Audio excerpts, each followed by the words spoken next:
Hello everyone, this is Sir Ton and let's get started. The lesson for today is about relative molecular mass and relative formula mass.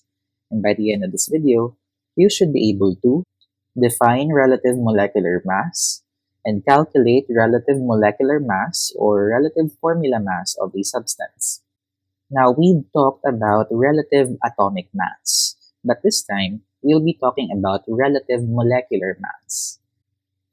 The relative molecular mass, or m sub r, of a molecular substance is the average mass of one molecule of that element or compound compared to 1/12 of the mass of one carbon-12 atom.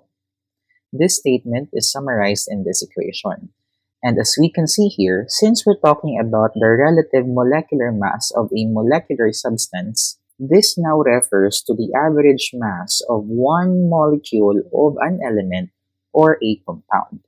And just like relative atomic mass, relative molecular mass is also a ratio and therefore it has no unit.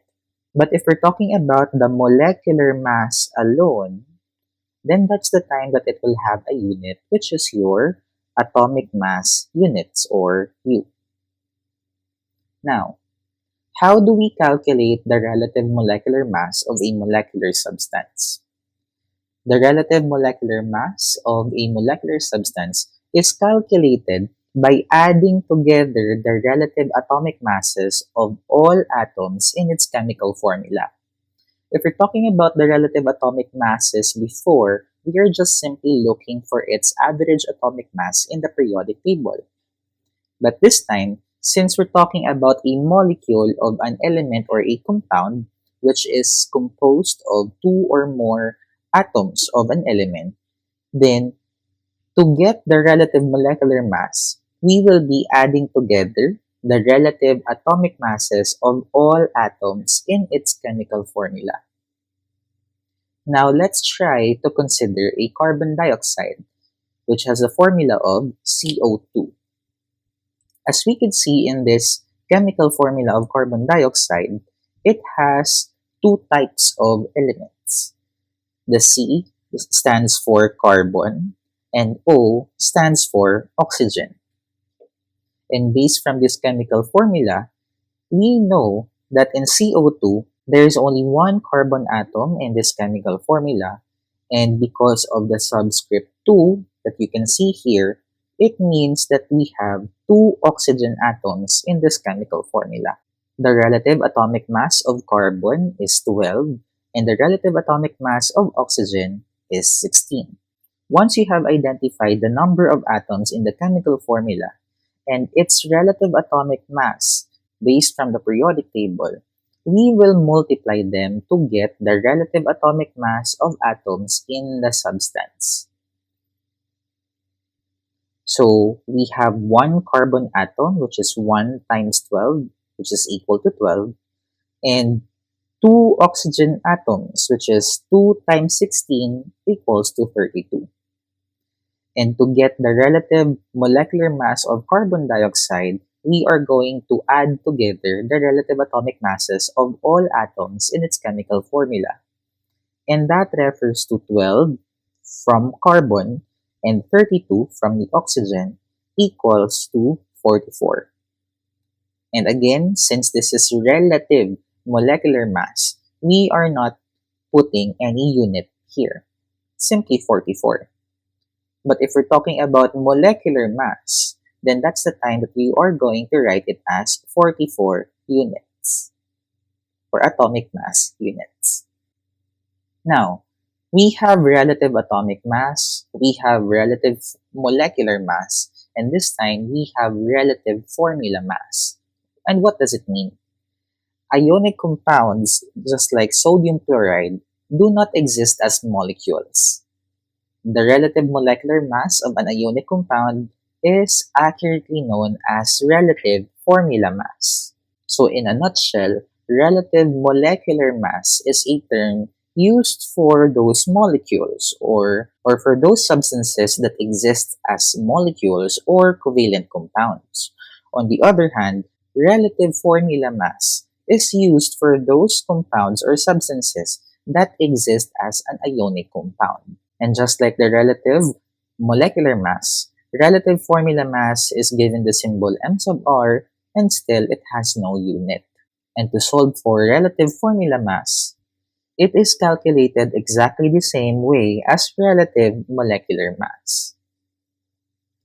Now, let's have some sample exercises. Calculate the formula mass of ammonium nitrate. Now, in this exercise, the first thing that we need to do is to write the formula for ammonium nitrate. In writing the formula of an ionic compound, the cation always comes first, and then followed by your anion. So as we can see here, ammonium ion has a symbol of NH4 positive. On the other hand, nitrate ion has a symbol of NO3 negative. And when ammonium ion and nitrate ion forms an ionic compound, which we call ammonium nitrate, it will have a chemical formula of NH4NO3. Now, we have to count up the atoms of each element in NH4NO3 or ammonium nitrate. As we can see, we have 2 nitrogen atoms. We also have 4 hydrogen atoms. And we have 3 oxygen atoms. Now, the next step is to multiply the number of atoms by its relative atomic mass. Let's start with nitrogen. So 2 nitrogen atoms multiplied by its relative atomic mass, which is 14.007, this is equal to 28.014. On the other hand, for our hydrogen atoms, we have 4 times 1.008. This is equal to 4.032.